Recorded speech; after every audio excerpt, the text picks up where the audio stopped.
Hey guys, what's up? Somali here today, bringing you a black and white 2 OU match versus user Katakiri, and this was one hell of a match done on Pokemon Showdown. Now this is a new simulator and it runs black and white 2, all the Kyurem forms and all that shit. So for more info on that, go check out my channel. I got a video uploaded with the link on how to get Pokemon Showdown. So with that aside, let's go down to the teams. I'm using balanced team without any Politoed, but I'm using the Tornado's T. Now I don't know how the hell it ended up there, but I decided to make a team around Tornado's T. But funny enough, I didn't even include the Politoed, which I really do not need, seeing as rain teams are almost everywhere, so I get a free drizzle. Tornadoes is a mixed sweeper, superpower, heat wave, U-turn, and hurricane. Yes, I said heat wave. It gets heat wave now, so that's pretty damn cool. And Deoxys is just a typical lead, set up stealth, rock, and spikes as early as possible, put as much pressure to the opponent as I can. And now we have a special defensive Jirachi to take the dragon type hits from the likes of Latios and Latias.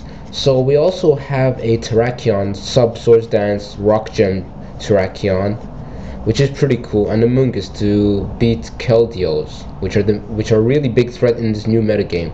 So with that aside, his team generic sand, main threats, Virizion, and Sandslash. Onto the battle. So Katakiri is going to lead off with a Gliscor right here. I'm going to lead off with my Deoxys D, and I want to get up my entry hazards as soon as possible. So I'm going to go for the taunt first though. However, since Poison Heal plus Stealth Rock Gliscor is now legal, so that's going to be a real pain in the ass. So my prediction goes right, and he tries to go for Stealth Rock in vain while I get up my pair of rocks, which I say trio rocks. I don't know how many rocks, but I just managed to get up rocks. So he's gonna go for U-turn, gets recoiled from the Rocky Helmet, which is just amazing because that prior damage will really help me out later. You guys will see. So the Tyranitar is here. I don't know what set is running, and I don't want to risk bringing anything. So I was gonna go for the spikes right here. I was thinking he might just go for the Stealth Rock, but as he had it on Gliscor, it wouldn't make any sense. So he looks like he's scarfed since he outsped me, duh. And this just gives me the opportunity to bring in my Terrakion because I resist it and I can set up.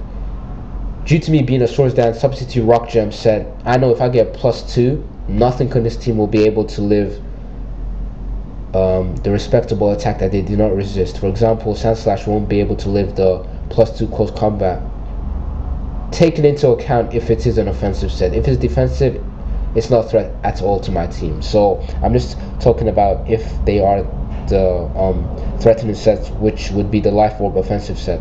So right here I'm gonna go for the Swords Dance. I have a substitute, but I did not want to use it yet. I use it now simply because I thought he might protect or switch. So he goes for the switch. He wants to preserve his Gliscor, which is all good, fine with me. I was hoping I might get the speed time win, but he wins it.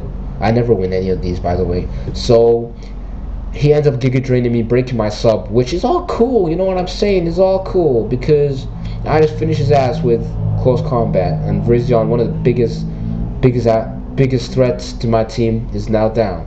So obvious Earthquake is coming. If he wanted a rapid spin, that would have been kind of awful, but then again, he would have told me it was the bulky set, and then I could easily handle it. He didn't use it.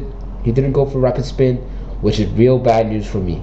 So right here, I go for the trick, hoping I could trick the Jellicent into a choice specs, but he specs also. What the hell? I never seen any of these. Like, fair enough, I've seen them in Smoke Gun Analysis, but I haven't seen anyone in an actual match. So that was kind of strange. I have to obviously switch out of there. Amoonguss, my only option. Jirachi is also, since it's especially defensive wall, but in case he goes for the Will-O-Wisp, I'd rather Amoonguss take it since it doesn't have any physically based attacks. Bad matchup for me. He either predicts me going to the Jirachi or this thing, so he can get up his rocks, and I know he's gonna easily set up stealth rocks right here while I'm forced to switch out since Giga Drain does pitiful damage. And Rotom right here, I can go for the trick once again, Hidden Power, Volt Switch, or Hydro Pump. I'm feeling just to go with the Hydro Pump, simply because I feel like he's going to go for the Protect, and then I could try to play mind games right here. So, seeing as I was playing quite risky throughout most of the game, making a lot of double switch, I felt that he might stay in thinking I would go for a switch, but I tried to play it obvious he plays obvious, and basically I miss my Hydro Pump, which is good because I don't want to be giving the enemy any health. So Jirachi is going to be forced to come in.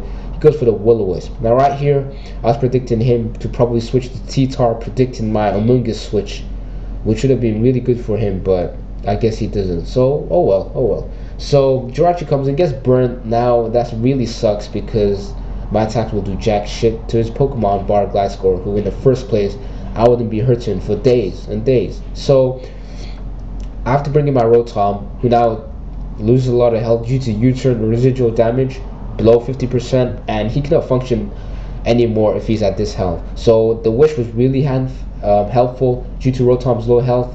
It heals him back to 100%, which is all good. So we're gonna bring the Jellicent. This time I ain't played no games. Friends. So I'm just gonna take him out with the Hidden Power Ice.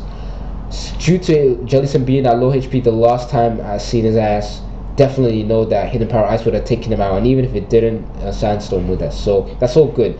Gonna bring the Statline right here. I ain't scared of him unless he's banded using Fire Fang, but then I could just double switch out to the appropriate counter. So that's all good. So he reveals that he's not banded right here. Goes for the Wild Charge. I'm debating what to do exactly, so I figure I might as well just stay and get a Wish, because I would like my Terrakion to take advantage of this situation, come in, as he can easily take 2 returns because this guy's not banded, and even more than 2 Wild Charge. So I'm gonna bring in Terrakion right here, and guess what? He goes for the return, but he gets a crit. Now that's just fucking stupid. I was really angry because that was the most important part of the game, hands down. Terrakion really threatened his team. Yeah, he had Gliscor, but I could have gotten a +2 on the Statland, and that would have been a big issue for him. He would have been forced to bring in Sandslash.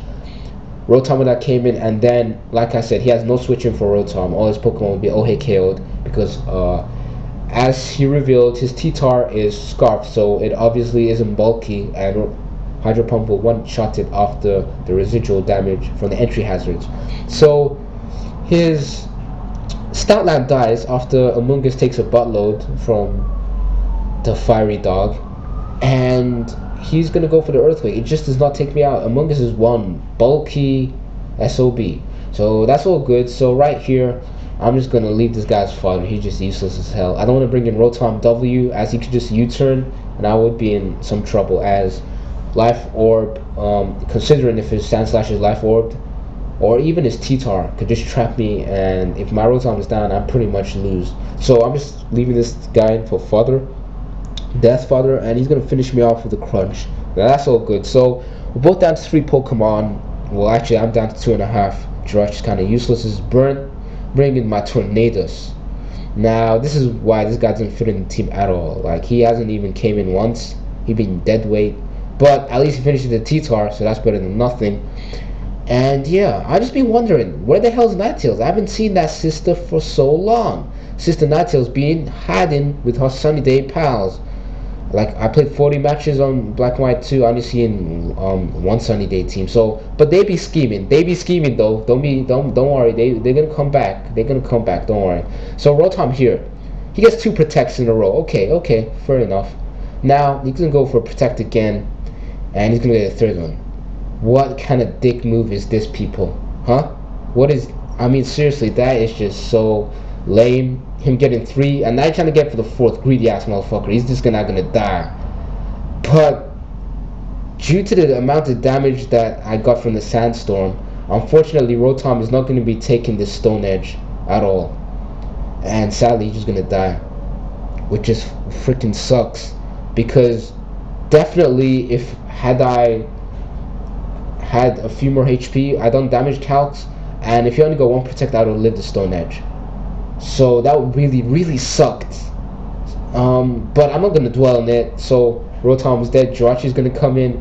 What hope does a burnt Jirachi at 1% have? Good game, Katakiri. I hope you guys enjoyed. I guess it's fun watching people lose every once in a while. Go check out my channel. I'm gonna be uploading a lot of good stuff. And forgive me if this narration wasn't up to par. I'm kind of sick, got a headache, but I still felt like uploading. Peace.